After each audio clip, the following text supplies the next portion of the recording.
Leader of the UKIP group, Caroline Jones. Minister, in the past few months have been brutal for the Welsh High Street, with many large retailers announcing closures of their stores. Mothercare is closing 50 stores across the UK, including its Newport branch. New Look is closing 60 stores, including its stores in Cardiff, Monmouth, Rhyl and Pontypool. Carphone Warehouse announced nearly 100 store closures across the country, and other retail giants like M&S are announcing closures and planning closures as well. And in the last week, we had the devastating news that one of the High Street's most iconic names, House of Fraser, was closing its stores in Cardiff and Cwmbran. So we've seen many high street brands disappear in recent times, and thousands of jobs have been lost. So, First Minister, the UK government are not appearing to address this issue, and some are calling this hell on the high street. So please, can you tell me what your government, the Welsh Government, is planning to do to help halt this decline?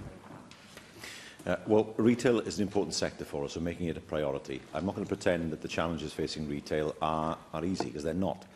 There are many people who shop online. There are many people who go into a shop and then shop online, not shopping in the shop itself. And there are some challenges there. Where does the answer lie, I suspect? It's ensuring that our town centres are more mixed, making sure that more people live in town centres, and also ensuring that there are more offices. I know from my experience in Bridgend, there's a lack of office space, and there's too much retail space. And what we need is to get the balance right, so that there's more good quality office space, creating then the footfall in the day for the shops that are there. So it's a question, I think, of rethinking what our town centres should look like, not seeing them purely for retail, but a far better mix in terms of what they offer and people living there and people working there. I appreciate what you're saying, First Minister, but over the weekend, retail experts outlined the scale of the problem facing Wales department stores, following the announcement by the House of Fraser and the news of Chepstow's Herbert Lewis was to close. Howells has been on Cardiff's High Street since 1879 and will soon go the same way as David Morgan, which was the mainstay of Cardiff's retail experience for over 125 years. Herbert Lewis has been part of Chepstow's shopping experience for 140 years. The managing director of Newport's Wildings department store, which recently had to downsize, said the future was not good for traditional stores due to the rising costs and growth of online sales. So, First Minister, do you think it's time we took radical action, such as massively cutting business rates, in order to save Wales remaining retail icons? It would take more than that. I think one of the issues that does need to be dealt with is we need to make sure that online retailers are paying taxes properly. The reality is that if you are a shop, you are paying business rates, so you might be competing with somebody who's paying next to nothing because they're online. And there are issues there which only the UK government can resolve. There have been issues that have been that have risen many times over the past few years, but that's where the level playing field has to be established. Simply saying, well, because an online shop is based outside the UK or subject to a more favourable tax regime, it's never going to work for the high street, if I can put it that way, or even for the bigger chains, if they're competing against online retailers who just don't pay the same tax as they do. And that's where I think the focus has to be. Yeah. But we have to redress and look at the balance and have a level playing field. And unfortunately, according to Cardiff Metropolitan University's Business School, it is too late to save our traditional retailers.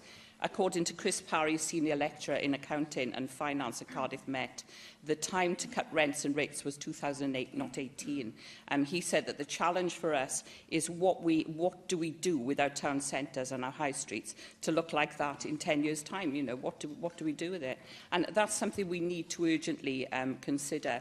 So if the exponential rise in online sales continues, and we have no reason to believe that it won't, then by 2028, many of our traditional retailers will have disappeared. So, First Minister, we have to plan for that future. So Chris Parry said that if we sit and do nothing, our town centres may well be derelict wastelands in the next decade. So we have to avoid that at all costs.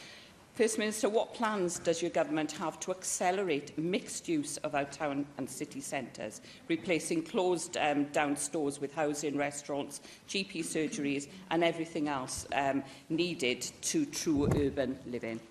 I agree, and it comes back to the point I made earlier on. We do need, and planning guidance has been changed to reflect this, we do need to make sure that our urban centres are more mixed. Some of them are not. People have tended not to live in town centres for some time. We know that there are some businesses who will do well because they don't have online competition. You can't, if you're a cafe, there is no online competition. If you're a barber or a hairdresser, there's no online competition.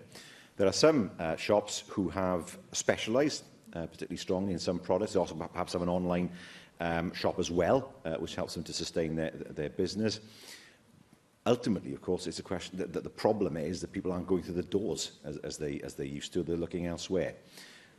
How do we look to resolve that? Well, making sure, I think, as well, that people are around in the day. One of the issues is, to my mind, that many town centres, shops are open between 9:30 and 5:30, when most people are not around in reality. And it's a question of looking again about flexible opening hours so that shopping centres are open, particularly in town centres, when people are actually out of work and back from work and able to shop, rather than having a model, which is a model really that hasn't really existed for 30 or 40 years, where people would go in and shop during the course of the day because perhaps they weren't in employment, in paid employment.